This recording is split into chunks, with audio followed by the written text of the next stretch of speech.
I think we started the dinner auctions in 2004, if I remember correctly. And of course, it's another Mike and Jerry idea. Hey, I have this great idea. You know, let's have a black tie event. Why? Because we're gamers. We never have black tie events. And of course, you know, another brilliant Mike and Jerry concept that we went, oh, yeah, okay, that sounds like fun. Let's make it an auction. And it just, you know, it goes from there. Welcome to the Child's Play Charity Dinner Auction. I'm Kristen Lindsay, the foundation coordinator, and I would like to thank you deeply for being here tonight.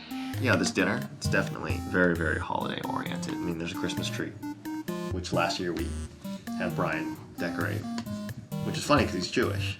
So he had no idea what he was doing. So he put the star literally on a branch. He had no idea. It's so much fun to do every year, and we're so excited that we have that opportunity to dress up and to have a really nice dinner with a lot of the local people. And it is classy. There's butlers with champagne, and you know, women in ball gowns and men in tuxedos, and our friend Alex was wearing a cummerbund.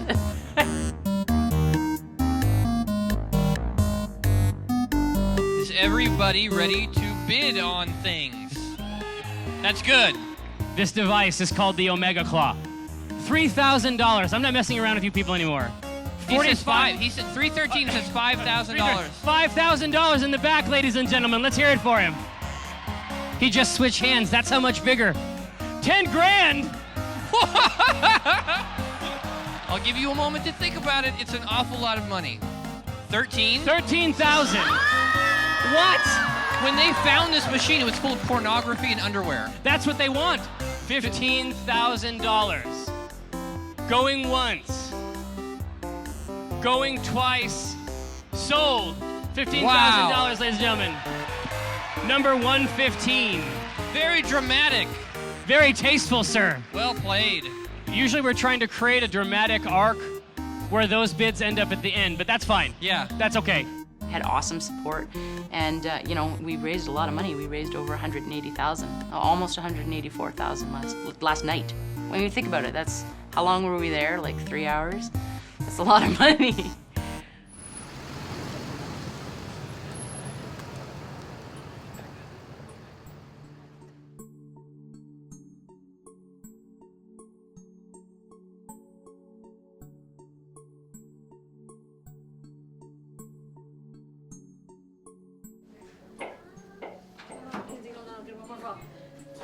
Something that we hear a lot is just that having the games there reasserts the normality. Like it puts a normal thing, because all the routines are different, and it's in a scary place, and you don't have a lot of the things that you like or would normally enjoy. Well, kids play video games. I mean, that's one of the ways they pass the time, and having access to that stuff provides, the term that we've seen in emails is a continuity. It provides a line of continuity between, you know, living in the hospital and living, you know, at home. They're kids, first of all, so it's good to try to keep it as normal as possible. So letting them play and letting them distract in the ways that they do when they're at home, I think it's great for them. It's gotta keep them calm and more relaxed about everything else. You know, not every kid goes into the hospital and comes out with a happy face. That's not real life. That's not what really happens. So a lot of times we're providing solace for kids who aren't gonna make it, you know, and they just want to enjoy their last few months or whatever. So that's something else. It's not all just, oh, well, we'll take your mind off of this treatment until you get better. Some kids don't get better. It's intimidating for most of the kids when they're going into something that they don't know how much is gonna hurt or what's gonna happen. So sometimes just bringing an element that would make them feel safer helps relaxing them and letting them, you know, interact better with doctors. You know, there's Mike and Jerry could tell you all the people who get up to the microphone during Q&As and say, hey, you know, I lived in the hospital when I was a kid, and it's, you cannot understand what a difference this makes to people like me. So that's, I mean, it makes us all cry, not just Jeff, all of us. Yeah, so I'm not sure I could go to the hospital. I think I would probably break down Yeah, ball. And that's the other thing is that when we started it, I mean, we didn't have kids.